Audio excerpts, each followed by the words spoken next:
প্রতি বছরই সেম কাহিনী, এবং আমি শিওর আপনারা সবাই সেম কাহিনী দেখছেন। বছর শুরু হয়, মানুষের অনেক আশা ভরসা থাকে নতুন বছর নিয়ে, মানুষের রেজলিউশন থাকে নতুন বছরে আমি এই করবো, হ্যান করবো, ত্যান করবো। কিছুদিন যায়, 3 সপ্তাহ অ্যাকচুয়ালি, এবং 3 সপ্তাহের মধ্যে মানুষ আবার তার পূর্বের রূপে ফেরত চলে যায়। কিসের রেজলিউশন, কিসের কি? আমি যা ছিলাম আমি তাই, হয় আমি পরের মাস থেকে শুরু করবো, অথবা আমি ঈদের পরের থেকে শুরু করবো, অথবা আমি একবারে তার পরের বছর থেকে শুরু করবো, এই বছরে আমি আর কিছু করবো না। অফিসিয়াল ডেটা বলে জানুয়ারির 3 সপ্তাহের মধ্যে বেশিরভাগ মানুষ তার আগের অবস্থায় ফিরে যায়, এবং বেশিরভাগ মানুষের রেজলিউশনের ক্যান্সেলেশন হয়ে যায় জানুয়ারির 3 সপ্তাহ শেষ হওয়ার আগেই। আজকের এই ভিডিওতে আমি আপনাদের 5টা প্র্যাকটিক্যাল স্ট্র্যাটেজির কথা বলবো, যে 5টা প্র্যাকটিক্যাল স্ট্র্যাটেজি যদি আপনি ফলো করতে পারেন তাহলে আপনার কোনো রেজলিউশনই আটকাবে না। 2025 হবে অনেক বেশি স্পেশাল আপনার জন্য, এবং আপনি যাই অ্যাচিভ করতে চাইছেন তাই আপনি অ্যাচিভ করতে পারবেন এই বছর, যদি জাস্ট এই 5টা জিনিস ঠিক থাকে আপনার। 1 নাম্বার, আপনার বুঝতে হবে মানুষ কোনো কিছু কেন কুইট করে।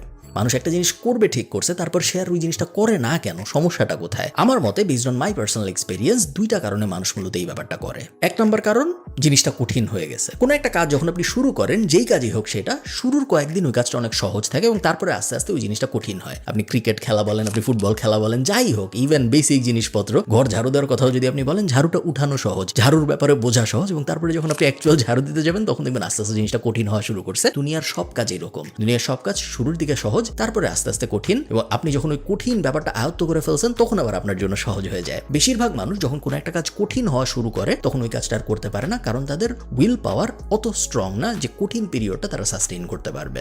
সেকেন্ড একটা কারণে মানুষ কুইট করে, যেটা হলো তারা আরেকটা কিছু হঠাৎ করে খুঁজে পাইছে, আরেকটা কিছু অমুককে করতে দেখছে, আরেকটা কিছু তমুককে করতে দেখছে, যেটা তারা এখন যেটা করতেছে এইটার থেকে বেটার লাগতেছে। এবং এটা কেন হয় এটা আমি আপনাদের বোঝাই বলি, এই পুরো ব্যাপারটা বোঝা জরুরি, কারণ যদি আপনি না বুঝেন তাহলে আপনি কখনোই এই ব্যারাকলের থেকে বেরোইতে পারবেন না। দেখেন, আপনি একটা কাজ শুরু করছেন করা, আপনি ওই কাজটা করতেছেন করতে করতে একটা কঠিন জায়গায় আপনি আসছেন। ধরুন আপনি কোডিং শিখতেছেন, বা আপনি মার্কেটিং শিখতেছেন, বা আপনি ফুটবল খেলা শিখতেছেন, ডাজন্ট রিয়েলি ম্যাটার আপনি কি করার চেষ্টা করতেছেন। কঠিন পর্যায়ে আসছেন, তখন আপনি দেখলেন আরেকজন অন্য একটা জিনিস শুরু করতেছে। আরেকজনের কোনো একটা জিনিস তখনই নোটিসেবল হয় যখন সে ওই জিনিসটা শুরু করতেছে, সো সে মাত্র শুরু করতেছে, তার জন্য ব্যাপারটা সহজ, অথবা সে ভালো রেজাল্ট পাচ্ছে, এই কারণেই সে শেয়ার করতেছে সোশ্যাল মিডিয়া, এবং আমাদের কাছে নোটিসেবল হয়েছে ব্যাপারটা যে হ্যাঁ অমুক জিনিসটাও তো করা যায়। অলরেডি সে কঠিন অবস্থা পার হয়ে ভালো একটা অবস্থায় চলে গেছে, অথবা সে মাত্র শুরু করতেছে। এই 2টা সিনারিওতে আপনি আরেকটা জিনিস দেখেন, এবং এই 2টা সিনারিওতে আরেকটা জিনিস আপনি যে জিনিসটা করতেছেন তার থেকে বেটার অপশন বলে মনে হয়, এই কারণেও মানুষ এক্সিস্টিং জিনিসটা কুইট করে। তাহলে আমাদের টেক অ্যাওয়ে কি? টেক অ্যাওয়ে হলো কোনো কিছু কুইট করা যাবে না। যত ভালোই হোক, যত খারাপই হোক, আরো যত ভালো অপরচুনিটি আসুক, আমরা কোনো কিছু কুইট করব না। আমরা যা শুরু করছি তা যদি আমাদের মনে হয় অনেক বাজেও, তাও আমরা ওইটা শেষ করার চেষ্টা করব, কারণ শেষ করার অভ্যাসটা খুব ভালো একটা অভ্যাস। যদি এমনও হয় যে আপনার মনে হয়েছে যে হ্যাঁ আমি যে জিনিস শিখতেছি এআই তো এই জিনিস অলরেডি রিপ্লেস করে ফেলছে, বাই দ্য টাইম আমি এই জিনিসের উপরে এক্সপার্ট হবো, এই জিনিসের আর কোনো ভ্যালু থাকবে না, তারপরেও আমি বলবো আপনি ওই জিনিস শিখেন, তারপরেও আমি বলবো আপনি ওই জিনিস শেখা শেষ করেন, কারণ এই যে আপনি একটা জিনিস শেখা শেষ করলেন, এইটা ইন ইটসেলফ একটা স্কিল এবং একটা কনফিডেন্স বুস্টার, যেটা আপনাকে বাকি জীবনে অনেক হেল্প করবে। সো আমরা কুইট করবো না কোনো কিছু, সামনে যাই আসুক, সামনে যত ভালো জিনিসই আসুক, যত যদু মধু সোনা গয়না চলে আসুক, আমরা কুইট করবো না। এই ভিডিওটা স্পন্সর করেছে হোস্টিঙ্গার। আপনারা যারা জানেন না হোস্টিঙ্গার কি, আমার এই চ্যানেলে একটা ভিডিও আছে 30 মিনিটের ওয়েবসাইট বানানোর, যেখানে আমি হোস্টিঙ্গার ব্যবহার করে একটা ওয়েবসাইট একদম 30 মিনিটের মধ্যে বানায় দেখাইছি। আপনারা চাইলে ওই ভিডিওটা দেখতে পারেন আরো ভালো আইডিয়া পাওয়ার জন্য। দুনিয়া অনেক হোস্টিং কোম্পানি আছে, বাট হোস্টিঙ্গার আমার পছন্দ হওয়ার মেইন কারণ হলো আপনি যখন লং টার্মে ওদের কাছ থেকে কিছু কিনেন, 24 মাস বা 36 মাস বা 48 মাসের জন্য, 1 বছরের বেশি যখনই আপনি কিনেন ওদের কাছ থেকে কিছু, তখন যে ডিলটা পাওয়া যায়, স্পেশালি ফ্রি ডোমেইন যখন সাথে পাওয়া যায়, এইটা কম্পেয়ার করি যখন আমি অন্যান্য শেয়ার্ড হোস্টিং কোম্পানির সাথে, খুব ভালো একটা ডিল দেয় আমাকে, যেটা অন্য কোনো কোম্পানি দেয় বলে আমার মনে হয় না। এই মুহূর্তে ইন্টারন্যাশনাল কোনো কোম্পানি দেয় বলে আমার মনে হয় না। সো আপনার ওয়েবসাইট যদি এমন হয় অনেক ছোট, 1 লাখ 2 লাখের বেশি ভিজিটর আসে না, তাহলে অবশ্যই আপনার হোস্টিঙ্গারের দিকে যাওয়া উচিত। হোস্টিঙ্গার আপনাকে ইন্টারন্যাশনাল সার্ভার দিবে, ওদের কাস্টমার সাপোর্ট বেশ ভালো, এবং দামের ক্ষেত্রে মেইন বেনিফিটটা আসলে দামের ক্ষেত্রে আমার ধারণা এরকম সিমিলার কোয়ালিটির অন্য কোনো কোম্পানি নাই যারা এরকম ভালো দামে ডোমেইন এবং হোস্টিং দিচ্ছে। হোস্টিঙ্গারের সব বিস্তারিত আমি ডেসক্রিপশনে দিয়ে দিব, উপরে নিচে কোথাও, আপনারা চেক আউট করে দেখতে পারেন। এবং 30 মিনিটের ওয়েবসাইট বানানোর ভিডিওটা যদি আপনি দেখেন তাহলে আপনার কাছে একদম দিনের আলোর মতো পরিষ্কার হয়ে যাবে যে কিছু না জানার থেকে একটা ওয়েবসাইট আসলে কিভাবে বানাইতে হয়। চলুন ভিডিওতে ফেরত যাই। সেকেন্ড জিনিস, আপনারা এই কথাটা অনেক শুনছেন আমি জানি, old habits don't open new doors. এটা একটা ফেমাস কোট, এবং এই কোটের সারমর্ম এটাই, আপনি যা করতেছিলেন আপনি যদি তাই করতে থাকেন তাহলে নতুন কিছু হওয়ার চান্স খুব কম। আপনি প্রত্যেকদিন রাত 3টার সময় ঘুমাইতে চান, সকাল 11টায় উঠেন, তারপরে আপনি খান দান, চিকেন ফ্রাই খান, ঘুরে বেড়ান, শুয়ে থাকেন, বন্ধু বান্ধবের সাথে ঘুরেন। এই জিনিসই আপনি পুরো 2024 সালে করতেছিলেন, এবং এখন আপনার মনে হয়েছে 2025 সালে আমি তো প্রোডাক্টিভ হবো, আমি এই করবো, হ্যান করবো, ত্যান করবো, কিন্তু আপনার রুটিন সেমই আছে। আপনি ওই সেম কাজই করতেছেন, চিকেন ফ্রাই খাচ্ছেন, বন্ধুদের সাথে ঘুরতেছেন, ইউটিউব ইউটিউবে সময় কাটাচ্ছেন, নেটফ্লিক্সে সময় কাটাচ্ছেন, র্যান্ডম ফেসবুক স্ক্রল করে সময় কাটাচ্ছেন, পুরানো হ্যাবিট যদি আপনি কন্টিনিউ করেন, নতুন রেজাল্ট আশা করাটা বোকামি ছাড়া আর কিছুই না। এটা জাস্ট একটা স্বপ্ন, এটার কোনো বাস্তব হওয়ার কোনো সম্ভাবনা নাই। তো আমাদের নিজেদের ঠিক করতে হবে আগে, এবং আমাদের হ্যাবিট বদলাইতে হবে। যদি আমরা যা করতে চাই ওইটার অ্যাকর্ডিংয়ে নিজেদের হ্যাবিট না বদলাই, তাহলে আমরা যেটা করতে চাই ওটা কোনোদিন অ্যাচিভ করতে পারবো না। It's just impossible logically. So একবারে আপনি নিজেকে পুরো রিইনভেন্ট করে নতুন মানুষ বানায় ফেলবেন এটা আমি বলতেছি না। ছোট ছোট করে চেষ্টা করতে হবে আমাদের হ্যাবিট বদলাইতে, যেন আমাদের নতুন হ্যাবিট বদলায় যে নতুন হ্যাবিট আমরা করতেছি সেটা যেন আমাদের গোলের সাথে অ্যালাইন করে। যারা ওয়েট লস করতে চায় তারা যেন খুব তাড়াতাড়ি ঘুমায় যায়, বা তারা যেন জাঙ্ক ফুড না খায়, এমন কোনো জায়গায় নাই যায় যেখানে জাঙ্ক ফুড খাওয়ার অপরচুনিটি সৃষ্টি হয়। সেরকম অনেককে আমি চিনি যারা এবছর ঠিক করছে যে তারা ওজন কমায় ফেলবে, তারা সিক্স প্যাক বানায় ফেলবে ইত্যাদি ইত্যাদি। তাদের একটা হ্যাবিট ছিল গত বছরে যে তারা তাদের বন্ধুদের সাথে সপ্তাহে একদিন রেস্টুরেন্টে খাইতে যাইতো। এই হ্যাবিটটা ইন ইটসেলফ তার এই গোলটার প্রতিবন্ধকতা। তার কারণ এই গোলটা অ্যাচিভ করার জন্য এই অ্যাকশনটা, বন্ধুদের সাথে দেখা করলে সিক্স প্যাক হয় কোনো সমস্যা নেই, বাট বন্ধুদের সাথে দেখা করার যে সিনারিওটা, ওই সিনারিওর হ্যাবিটটায় গেলে এমন জিনিসপত্র খাওয়া হবে যেইটা ওই গোলটা অ্যাচিভ করতে সমস্যা করবে। সো আপনার যে গোল যা আপনি অ্যাচিভ করতে চান ওইটার সাথে প্রতিবন্ধকতা সৃষ্টি করে এরকম কি কি হ্যাবিট আছে আপনার, সেই হ্যাবিটগুলো যদি আমরা বদলাইতে পারি তাহলে আপনি দেখবেন আপনার 2025 রেজলিউশন পার করতে কোনো সমস্যাই আর থাকবে না। থার্ডটা একটু ডিফিকাল্ট বোঝা, আমি চেষ্টা করবো ভেঙে বুঝাইতে, বাট তারপর একটু ডিফিকাল্ট বোঝা আমার মনে হয়। Focus on positive energy and try to remove negative emotions from around you. দেখেন অনেক সময় এমন হয় যে নেগেটিভিটি এমন মানুষদের থেকে আসে যেগুলো আপনি চাইলেও অ্যাভয়েড করতে পারেন না, এবং তারাও নেগেটিভিটি এই জন্য দেয় না কারণ তারা নেগেটিভ কিছু চায়, তারা পজিটিভ থেকেই নেগেটিভ এনার্জি স্প্রেড করে, যেই কারণে অ্যাকচুয়ালি আপনার ক্ষতি হয়। যেমন ধরেন আমি একটা খুব সহজ এক্সাম্পল দিই, তাহলে আপনাদের বুঝতে সুবিধা হবে। মনে করেন আপনি একটা ব্যবসা দাঁড় করানোর চেষ্টা করতেছেন। আমরা জানি আমরা যারা ব্যবসা দাঁড় করাইছি, একটু সিগনিফিকেন্ট ব্যবসা আমরা যারা দাঁড় করাইছি, আমরা সবাই জানি যে কেউ যদি ব্যবসা দাঁড় করাইতে চায় এমনও হইতেই পারে যে রাত 3টার সময় তার একটা কাজ করতে বসে যেতে হয়েছে, রাত 3টার সময় তার একটা ক্যাম্পেইন সাজাইতে হয়েছে, বা রাত 3টার সময় তার একটা ফেসবুকে মেসেজ আসছে, ওটা যদি এখনই রিপ্লাই দেয় তাহলে তার কাস্টমারটা কনভার্ট হওয়ার চান্স বেশি, বা রাত 3টার সময় কোনো একটা ঝামেলা হয়েছে, সেই ঝামেলা সে সলভ করার চেষ্টা করতেছে। হইতেই পারে, খুবই নর্মাল, একজন এন্টারপ্রেনারের জীবনে এই জিনিস রেগুলার হয়। সাধারণত যারা চাকরি করে তাদের এই সমস্যা হয় না, খুব একটা একদমই হয় না তা না, যারা চাকরি করে তাদেরও মাঝে মধ্যে এই সমস্যা হয়। এখন মনে করেন আপনার বাবা বা আপনার মা, সে দেখলো যে আমার ছেলে বা আমার মেয়ে প্রত্যেক দিন রাত 3টা পর্যন্ত কাজ করে, বা রাত 3টার থেকে 4টায় উঠে সেহরি খাওয়ার মতো সিচুয়েশন হয়ে গেছে, ওর কাজ করতে হয় সারা রাত।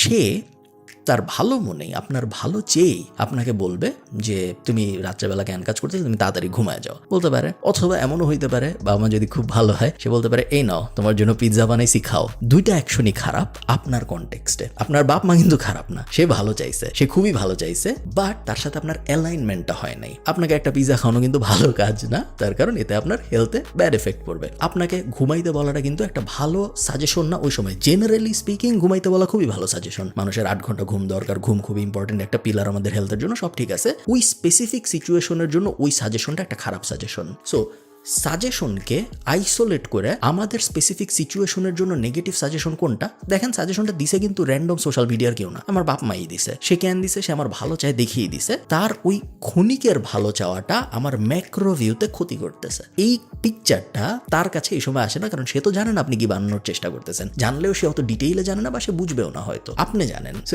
এইরকম মানুষজনদের, যাদেরকে আপনি সরায় ফেলতে পারবেন না। এক তো ধরেন বাজে বন্ধু যে বলে চলেন শুয়ে থাকি, বা চল ঘুরি, বা চল নেটফ্লিক্স দেখি, ওগুলা তো আলাদা হিসাব, ওগুলো তো আপনি সরাবেননি। বাট ইনার সার্কেলের যে মানুষজন, আমাদের আপনার হাজব্যান্ড, আপনার ওয়াইফ, আপনার বাচ্চা কাচ্চা, আপনার বাবা মা, আপনার ভাই বোন, যাদের সাথে আপনি রেগুলার ঘোরাঘুরি করতেছেন, এদের এই ছোট্ট ছোট্ট এরকম অনেক মানুষ আছে জানেন, যারা ওয়েট লস করতে চায় কিন্তু তাদের বাবা মার জন্য পারে না। তাদের বাবা মা তাদের বলে যে দূর কি করবি, আরে ধরে এটা খা, সমস্যা নেই, একদিন খাইলে কিছু হবে না, আরে ধরে এটা খা, 2 দিন খাইলে কিছু হবে না। সেম জিনিস যেটা বন্ধু বান্ধব ড্রাগ নিয়ে করে, একই জিনিস কিন্তু বাবা মা ভালো খাবার নিয়েও করে, দুইটাই ক্ষতি করে স্পেসিফিক সিচুয়েশনে। এই ব্যাপারটা আমাদের বুঝতে হবে যে কোন সময় কোন সাজেশনটা আমরা নিব, কোন সময় কোন সাজেশনটা জাস্ট আমরা এক কান দিয়ে ঢুকে আর কান দিয়ে বের করে দিব, শুনবো না। Fourth, don't use motivation as an entertainment, use motivation as a kick starter. এই জিনিসটা অনেকে করে এবং এটা খুব বড় একটা ভুল। সেটা হলো, ধরেন এরকম আমি প্রশ্ন শুনছি যে ভাই, আমি যখন একটা মোটিভেশনাল ভিডিও দেখি, গ্যারি ভেইনারচাকের ভিডিও, গ্র্যান্ড কার্ডনের ভিডিও, অমুকের ভিডিও, তমুকের ভিডিও, আমি যখন দেখি আমার খুব মোটিভেটেড লাগে, আমার অনেক কিছু করতে ইচ্ছা করে, তারপরে আমি আর কিছু করি না। কিন্তু আমি গ্যারি ভেইনারচাকের সব ভিডিও দেখে ফেলছি, বা আমি টনি রবিন্সের সব ভিডিও দেখে ফেলছি, বা আমি আপনার সব ভিডিও দেখে ফেলছি। এই ধরনের কথাবার্তা কিন্তু আমি শুনি, প্র্যাকটিক্যাল এক্সাম্পল থেকে বলতেছি। মানুষ যে ভুলটা করে সেটা হলো মোটিভেশনাল কন্টেন্টকে, বই হইতে পারে, ভিডিও হইতে পারে, এক একজনের জন্য এক এক রকম, বা কোনো একটা ঘটনা হইতে পারে, ইন্সপিরেশন হিসেবে ইউজ না করে এন্টারটেইনমেন্ট হিসেবে ইউজ করে অনেকে। মনে করেন আমরা সবাই মানুষ, আমাদের ল্যাক অফ মোটিভেশন থাকে, আমাদের সবসময় অনেক কিছু করতে ইচ্ছা করে না, এটা নর্মাল একটা ব্যাপার। আমরা তখন মোটিভেশন খুঁজি, কেউ একটা বইয়ের থেকে মোটিভেশন পায়। আমার এখানে অনেক দিন ধরে, এখন ওখানে আছে ফ্রেমের অনেক দূরে, নাহলে আমি আপনাদের দেখাতে বলতাম, ওয়াল্টার আইজ্যাকসনের একটা বই, যে বইটা র্যান্ডম একটা পেজ খুলি কিছুক্ষণ পড়লে আমার মোটিভেশন আসে, কাজ করতে ইচ্ছা করে, কারণ বইটা যেই বিষয়ের উপরে, ওই বিষয়টা আমার খুব পছন্দের। তো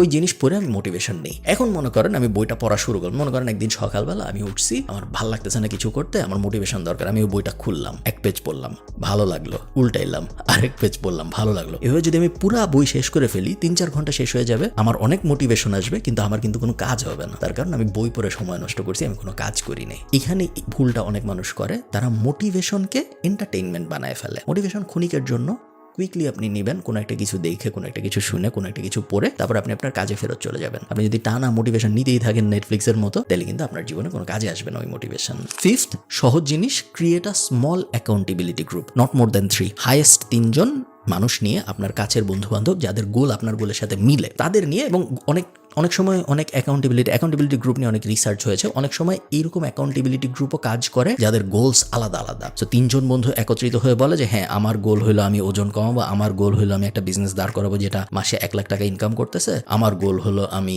অমুক ইউনিভার্সিটিতে স্কলারশিপ পাবো ফর এক্সাম্পল। 3 জনের গোল আলাদা, বাট তারপরেও 3 জন মিলে অ্যাকাউন্টেবিলিটি গ্রুপ করে অনেক সময়। এবং অ্যাকাউন্টেবিলিটি গ্রুপ করার মানে কি, একজন আরেকজনকে অ্যাকাউন্টেবল রাখা। আমি বলবো চেষ্টা করুন খুঁজে পেতে এমন আরো 2 জন মানুষ যারা এক্স্যাক্টলি আপনি যা অ্যাচিভ করতে চান তা অ্যাচিভ করতে যাচ্ছে নিজে নিজে। আপনারা কিন্তু বিজনেস পার্টনার না, বাট তারা নিজে নিজে আপনি যা অ্যাচিভ করতে চান তাই অ্যাচিভ করতে চায়। আপনি একটা বিজনেস দাঁড় করাতে চান, সেও একটা বিজনেস দাঁড় করাতে চায়। আপনাদের জার্নি আলাদা, বাট আপনারা অ্যাকাউন্টেবল টু ইচ আদার। প্রত্যেক সপ্তাহে অবশ্যই একটা ভিডিও কল করতে হবে, হোয়াটসঅ্যাপ না, সামনাসামনি দেখা অথবা ভিডিও কল, যেখানে আপনাদের একজনের আরেকজনকে, আপনাদের 3 জনের একজনের আরেকজনকে বলতে হবে গত সপ্তাহে আমি কি করেছি, গত সপ্তাহে আমার সাকসেস কি কি ছিল, গত সপ্তাহে আমার ফেইলার কি কি ছিল, আগামী সপ্তাহে আমি কি কি করলে আগামী সপ্তাহটা সাকসেসফুল হবে। এই 3টা জিনিস, জাস্ট এই 3টা জিনিস 3 জন, আপনারা 3 জনকে বলবেন। এই জিনিস যদি আপনারা কন্টিনিউ করতে পারেন 52 সপ্তাহ, আপনারা 3 জনই নিজেদের অ্যাকাউন্টেবল রাখতে পারবেন বলে আমি বিশ্বাস করি। চেষ্টা করবেন সেম গোলের মানুষ খুঁজে বের করার। বাই এনি চান্স যদি সেম গোলের মানুষ না পান, তাহলে অন্য গোলের মানুষ হইলেও হবে, অ্যাকাউন্টেবিলিটি পার্টটা মিলতে হবে। আপনার যা করার ইচ্ছা, এটা খুব বেসিক বিজনেস অ্যাডভাইস, আমি শিওর আপনারা সবাই জানেন। আপনার যা করার ইচ্ছা এই বছরের শেষে, সেই করার ইচ্ছাটাকে, সেই গোলটাকে 12 দিয়ে ভাগ দিব আমরা, এবং প্রত্যেক মাসের জন্য আমরা একটা মাইক্রো গোল সেট করবো। আপনার গোল যদি হয় যে আমি একটা ইউটিউব চ্যানেল শুরু করব, যে ইউটিউব চ্যানেলে আমার গোল হলো আমি 1000 সাবস্ক্রাইবার পাবো, 1000কে আমরা 12 দিয়ে ভাগ দিব, ভাগ দেওয়ার পরে যত আসে 800-900, ওইটা হবে আমার মান্থলি গোল। এরপরে 800-900 সাবস্ক্রাইবার অ্যাচিভ করার জন্য প্রত্যেক সপ্তাহে আমি কি করব, ওটা আমি ডিসাইড করব। সো এটা আমরা সবাই জানি, এটা আমরা সবাই বিজনেস নিয়ে যারা ঘাটাঘাটি করে সবাই জানি যে আমাদের মেজর গোলকে মাইক্রো গোলে ভাগ করতে হয়। সো আপনার বছরের মেজর যে গোল, সেই গোলটাকে আপনি অবশ্যই 12 ভাগে ভাগ করবেন, এবং প্রত্যেক মাসের জন্য মাইলস্টোন সেট করবেন। জানুয়ারি শেষের মধ্যে এই হইতে হবে, ফেব্রুয়ারি শেষের মধ্যে এই হইতে হবে, মার্চের শেষের মধ্যে এই হইতে হবে, ইত্যাদি ইত্যাদি, ডিসেম্বরের শেষের মধ্যে এই হইতে হবে। এবং চেষ্টা করবেন ওই গোলগুলো হিট করার জন্য। যদি আপনি তা করতে পারেন, তাহলে আপনার বড় গোলটা অটোমেটিক্যালি অ্যাচিভ হয়ে যায়। Last, avoid distraction. আমি বিভিন্ন সময় বিভিন্ন ভিডিওতে বলেছি, বাট এই জিনিস খুবই কঠিন, এবং এই কারণে আবার বলছি। আপনি যাই করার চেষ্টা করতেছেন, আপনার ওই করার জার্নিটা অনেক বেশি সহজ হয়ে যাবে যদি আপনি ডিস্ট্রাকশন অ্যাভয়েড করতে পারেন। ডিস্ট্রাকশন অ্যাভয়েড করা খুবই কঠিন একটা কাজ, বাট তারপরেও ডিস্ট্রাকশন আমাদের অ্যাভয়েড করতে পারতে হবে। কোন জিনিস ইনফরমেশন এবং কোন জিনিস টু মাচ ইনফরমেশন এবং আজের ইনফরমেশন, এটা বুঝতে পারা জরুরি। তাহসান খান বিয়ে করছে, খুবই ভালো, এটা আপনি জানেন, এটা জানাটা জরুরি। হয়তো আপনার যখন বন্ধু বান্ধবের সাথে আলাপ আলোচনা করবেন, তখন যদি আপনি এটা না জানেন, আপনাকে আপনার বন্ধু বান্ধব বলতে পারে যে ধুর, এত বড় একটা খবর দেশের সবাই জানে, তুই জানিস না, তুই কি গাধা নাকি, বলতে পারে। তো তাহসান বিয়ে করছে, এটা জানেন আপনি, খুবই ভালো। হাউএভার, আপনি যদি এমন একজন হন যে তাহসানের বউ কি করে, তাহসানের বউয়ের জন্ম কোথায়, তাহসানের বউয়ের বাবা কি করে, তাহসানের বাবা কি করে, ওদের বিয়ে কিভাবে হইছে, কেন হইছে, বউয়ের আগে কি হইছিল, তাহসানের আগে কি হইছিল, এখন কি হবে, পুরো ডিটেইল হিস্ট্রি যদি আপনার জানা থাকে, আপনার সাথে কিন্তু আমি কখনোই 2 মিনিটের বেশি কথা বলবো না, এবং আমি চেষ্টা করবো আপনার থেকে যত দূরে থাকা যায় দূরে থাকতে। কারণ আপনি ডিস্ট্রাকশনের ফাঁদে পড়ে গেছেন, মানে সোশ্যাল গসিপ এবং ডিস্ট্রাকশনের দুনিয়াটার মধ্যে চলে গেছেন, এবং আপনি একটা নন প্রোডাক্টিভ মানুষ হয়ে গেছেন। সো এই জিনিসটা আমাদের সচেতনভাবে অ্যাভয়েড করতে হবে, কারণ এই জিনিস আমাদের চোখের সামনে আসবে, বারবার আসবে। যতটুকু পারি আমরা অ্যাভয়েড করার চেষ্টা করবো। তারপরেও যদি মিস হয়ে যায় অ্যাভয়েড করা হইলো, মানে চেষ্টা থাকতে হবে যেন আমরা এই জিনিসটা করতে পারি। এই 7টা জিনিস যদি আপনি ঠিকঠাক মতো করতে পারেন, আপনার 2025 সাল অসাধারণ না হওয়ার কোনো কারণ নেই বলে আমি বিশ্বাস করি। আমি আপনাদেরকে উইশ করতেছি যে আপনাদের 2025 সাল অনেক সুন্দর যায়, এবং আপনারাও আমার জন্য সেম উইশ করবেন। আমারও অনেক গোলস আছে যেন আমার 2025 সালও অনেক সুন্দর যায়। Thank you, tata.